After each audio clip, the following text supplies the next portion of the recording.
JKR അക്കാഡമിയിലേക്ക് എല്ലാവർക്കും ഒരിക്കൽ കൂടി സ്വാഗതം. ആദ്യം തന്നെ റിക്വസ്റ്റ് ഉണ്ട്, നിങ്ങൾ ആദ്യമായിട്ടാണ് ഈ ചാനൽ കാണുന്നതെങ്കിലോ ഇതുവരെ സബ്സ്ക്രൈബ് ചെയ്തിട്ടില്ല എങ്കിലോ ഇന്ന് തന്നെ സബ്സ്ക്രൈബ് ചെയ്യുക. അതോടൊപ്പം തന്നെ ബെൽ ബട്ടൺ ക്ലിക്ക് ചെയ്താൽ മാത്രമേ ഞാനുന്ന ക്ലാസ്സുകൾ അപ്പോൾ തന്നെ നിങ്ങൾക്ക് നോട്ടിഫിക്കേഷനിൽ ലഭ്യമാവുകയുള്ളൂ.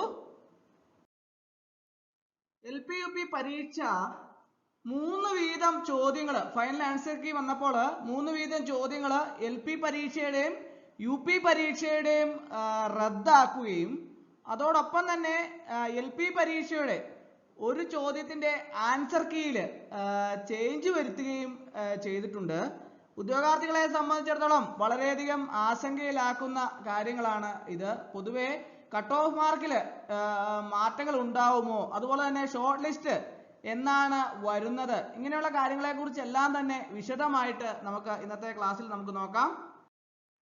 ആദ്യം നമുക്ക് റദ്ദാക്കിയ ചോദ്യങ്ങൾ ഏതൊക്കെയാണ് എന്ന് നമുക്ക് നോക്കാം. ഒന്നാമത്തെ ചോദ്യം റദ്ദാക്കിയത് ചുവടെ തന്നിരിക്കുന്ന സംഭവങ്ങൾ പരിഗണിക്കുക. 1 ഭഗത് സിംഗ് തൂക്കിലേറ്റപ്പെട്ടു, 2 വാഗൺ ട്രാജഡി, 3 മിന്റോ മോർലി പരിഷ്കാരങ്ങൾ, 4 ചൗരി ചൗര സംഭവം. ശരിയായ കാലഗണന ക്രമത്തിൽ എഴുതുക. അതാണ് ആ പ്രസ്തുത ചോദ്യം. 10ാമത്തെ ചോദ്യമാണ് ആദ്യം ഡിലീഷൻ ആയിട്ടുള്ളത്. LP സ്കൂൾ പരീക്ഷയുടെ 10ാമത്തെ ചോദ്യം. ഈ ചോദ്യമാണ് ആദ്യം റദ്ദാക്കിയിട്ടുള്ളത്. രണ്ടാമത് റദ്ദാക്കിയത് 2024 ജനുവരി 24 അന്തരിച്ച പ്രശസ്ത ചരിത്രകാരി മിന്നു ഭണ്ഡാരി, ആർ ചമ്പകലക്ഷ്മി, ഗീതാ മേത്ത, മഹാദേവി വർമ്മ. ഈ രണ്ടാമത്തെ ചോദ്യം ഇതാണ് റദ്ദാക്കിയത്. മൂന്നാമത്തേത് റദ്ദാക്കിയത് 13ാമത്തെയാണ്. പാർലമെന്റിന്റെ ചുമതലകളിൽ ഉൾപ്പെടാത്ത ചുമതല ഏതാണ്? നിയമനിർമ്മാണം, കാര്യനിർവഹണ വിഭാഗത്തെ നിയന്ത്രിക്കൽ, ഭരണഘടനാ ഭേദഗതി, ബില്ലുകൾ അംഗീകരിക്കൽ. ഇങ്ങനെ 3 ചോദ്യമാണ് LP പരീക്ഷയുടെ റദ്ദാക്കിയത്. 10ാമത്തെ ചോദ്യവും 11ാമത്തെ ചോദ്യവും 13ാമത്തെ ചോദ്യവുമാണ് റദ്ദാക്കിയിട്ടുള്ളത്. അത് കൂടാതെ LP പരീക്ഷയുടെ ആൻസർ കീയിൽ ചേഞ്ച് വന്നിട്ടുണ്ട്. 19ാമത്തെ ചോദ്യമാണ് ചേഞ്ച് വന്നിട്ടുള്ളത്. രാജ്യത്ത് ഏറ്റവും കൂടുതൽ വനിതാ പ്രാതിനിധ്യമുള്ള നിയമസഭ ഏതാണ്?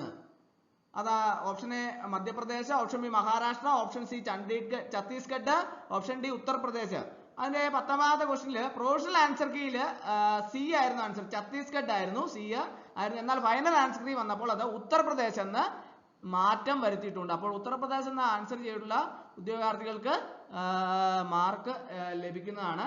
അപ്പോൾ പരീക്ഷയുടെ മൂല്യനിർണ്ണയം, പരീക്ഷ 97 മാർക്കിന് മൂല്യനിർണ്ണയം നടത്താൻ വേണ്ടിയിട്ട് PSC തീരുമാനിച്ചിട്ടുണ്ട്. അപ്പോൾ 97 മാർക്കിനായിരിക്കും മൂല്യനിർണ്ണയം നടത്തുക.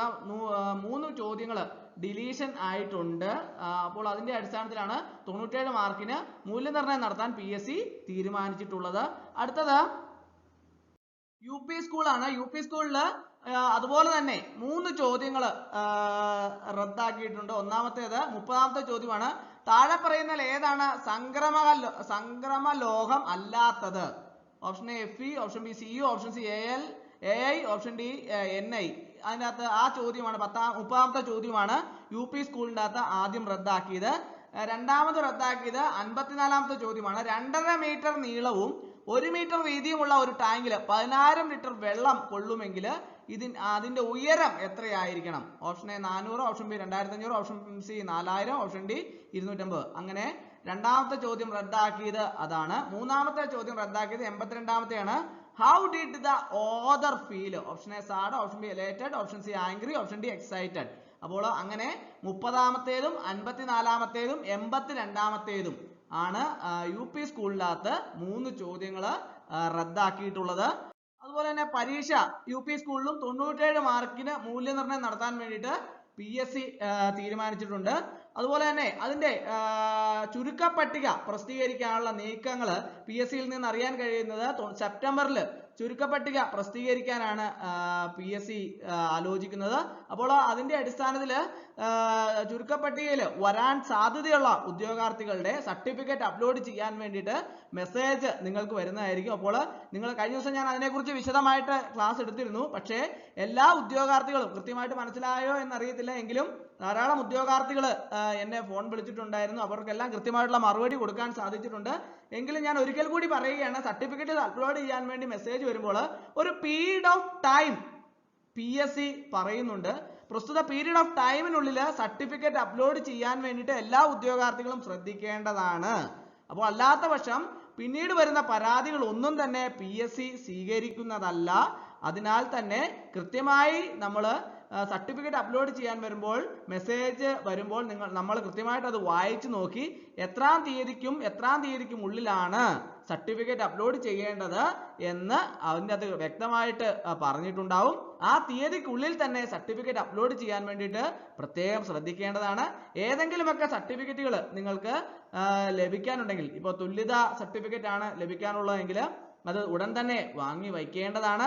അതുപോലെ തന്നെ ഏതൊക്കെ നോൺ ക്രിമിനറി സർട്ടിഫിക്കറ്റ് അങ്ങനെയുള്ള എന്തെങ്കിലുമൊക്കെ സർട്ടിഫിക്കറ്റുകൾ നിങ്ങൾക്ക് ലഭിക്കാതെ ഉണ്ട് എങ്കിൽ ഉടൻ തന്നെ വാങ്ങി വെക്കേണ്ടതാണ്. അതുപോലെ തന്നെ നമ്മൾ പ്രധാനമായിട്ടും നമ്മൾ മനസ്സിലാക്കിയിരിക്കേണ്ട മറ്റൊരു പ്രധാനപ്പെട്ട കാര്യം എന്താണെന്ന് ചോദിച്ചാൽ, നമുക്ക് ഒരു PSCയുടെ പരീക്ഷയ്ക്ക് വേണ്ടിയിട്ട് നോട്ടിഫിക്കേഷൻ വരുന്ന അവസരത്തിൽ പ്രസ്തുത പരീക്ഷ എഴുതാൻ വേണ്ടിയിട്ട് നമ്മൾ യോഗ്യരായിരിക്കണമെന്ന് എല്ലാ ഉദ്യോഗാർത്ഥികളും പ്രത്യേകം മനസ്സിലാക്കിയിരിക്കണം. അല്ലാതെ നമുക്ക് സർട്ടിഫിക്കറ്റ് പരീക്ഷ എഴുതി അല്ലെങ്കിൽ പരീക്ഷ എഴുതി കഴിഞ്ഞു എന്ന കാര്യം കൊണ്ട് നമ്മൾ ഒരിക്കലും യോഗ്യരാകുകയില്ല എന്നുള്ള കാര്യം എല്ലാ ഉദ്യോഗാർത്ഥികളും പ്രത്യേകം മനസ്സിലാക്കിയിരിക്കണം. നമ്മുടെ കയ്യിൽ സർട്ടിഫിക്കറ്റ് ലഭിച്ചാൽ മാത്രമേ നമ്മൾക്ക് അത് യോഗ്യരാവുകയുള്ളൂ. അതുകൊണ്ട് തന്നെ സർട്ടിഫിക്കറ്റിലുള്ള ഡേറ്റും PSCയുടെ നോട്ടിഫിക്കേഷനിലുള്ള ഡേറ്റും അതായത് നോട്ടിഫിക്കേഷൻ കാലാവധിക്കുള്ളിൽ തന്നെ ആയിരിക്കണം നമ്മുടെ സർട്ടിഫിക്കറ്റിലുള്ള ഡേറ്റ്. അല്ലാതെ പിന്നീടൊരു അവസരത്തിൽ വ്യത്യാസമുണ്ട് എങ്കിൽ, അതായത് പിന്നീട് ആണ് നമുക്ക് സർട്ടിഫിക്കറ്റ് കിട്ടിയതെങ്കിൽ, നോട്ടിഫിക്കേഷൻ കാലാവധി കഴിഞ്ഞാണ് നമുക്ക് സർട്ടിഫിക്കറ്റ് കിട്ടിയതെങ്കിൽ നോട്ടിഫിക്കേഷൻ കാലാവധിയും സർട്ടിഫിക്കറ്റ് ഡേറ്റും തമ്മിൽ വ്യത്യാസമുണ്ട്, അതിനുശേഷമാണ് നമുക്ക് സർട്ടിഫിക്കറ്റ് ലഭിച്ചിട്ടുള്ളത് എങ്കിൽ ഡേറ്റിൽ അത് നമുക്ക് തെളിവ് എന്ന് പറയുന്ന സർട്ടിഫിക്കറ്റിലെ ഡേറ്റ് ആണ്. പ്രസ്തുത ഡേറ്റിൽ വ്യത്യാസമുണ്ട്, നമുക്ക് നോട്ടിഫിക്കേഷൻ കാലാവധിക്ക് ശേഷമാണ് സർട്ടിഫിക്കറ്റിലെ ഡേറ്റ് എങ്കിൽ നമ്മളെ റിജക്റ്റ് ചെയ്യും എന്നുള്ള കാര്യം എല്ലാ ഉദ്യോഗാർത്ഥികളും കൃത്യമായിട്ട് മനസ്സിലാക്കിയിരിക്കണം. അത് ഓരോ ഉദ്യോഗാർത്ഥിയും അറിഞ്ഞിരിക്കേണ്ട കാര്യമാണ്. പിന്നീട് നമ്മൾ അതിനെക്കുറിച്ച് ഓർത്ത് വിഷമിച്ചിട്ട് കാര്യം ഉണ്ടായിരിക്കില്ല. അപ്പോൾ ഇതാണ് യഥാർത്ഥത്തിലുള്ള റൂൾസ് എന്ന് പറയുന്നത്. അപ്പോൾ ഈ കൃത്യമായിട്ടുള്ള കാര്യങ്ങൾ നമ്മൾ എല്ലാ ഉദ്യോഗാർത്ഥികളും മനസ്സിലാക്കിയിരിക്കണം. അപ്പോൾ ഷോർട്ട് ലിസ്റ്റ് സെപ്റ്റംബറിൽ ചുരുക്കപ്പട്ടിക പ്രസിദ്ധീകരിക്കുകയാണ് PSCയുടെ നീക്കം. അതുകൊണ്ട് തന്നെ ഉടൻ തന്നെ സർട്ടിഫിക്കറ്റ് അപ്ലോഡ് ചെയ്യാനുള്ള മെസ്സേജുകളൊക്കെ ഉദ്യോഗാർത്ഥികൾക്ക് വരുന്നതായിരിക്കും. അപ്പോൾ അതിന് എല്ലാവരും ശ്രദ്ധയോടുകൂടി കാര്യങ്ങളെല്ലാം തന്നെ ചെയ്യണമെന്ന് ഒരിക്കൽ കൂടി നിങ്ങളോട് അഭ്യർത്ഥിക്കുകയാണ്. അപ്പോൾ ഇന്നത്തെ ക്ലാസ് എല്ലാവർക്കും ഇഷ്ടമായെന്ന് വിചാരിക്കുന്നു. ഒരിക്കൽ കൂടി നന്ദി പറഞ്ഞു നിർത്തട്ടെ. നന്ദി, നമസ്കാരം.